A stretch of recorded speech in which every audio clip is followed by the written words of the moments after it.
How to hard reset Galaxy S26 Plus. Step 1. To start, power down the Galaxy S26 Plus by simultaneously pressing the power key and volume down. Step 2.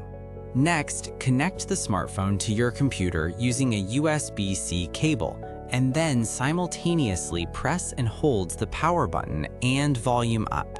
Step 3.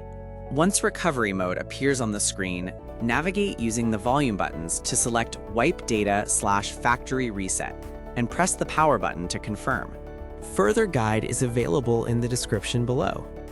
Since the remaining steps are technical and complex, we have detailed them in an external blog post. Make sure the device has at least 50% battery or remains connected to power during the hard reset. After the hard reset finishes, disconnect any cables and let the phone sit for 30 to 60 seconds before use. Open the link in the description to continue and finish the hard reset process.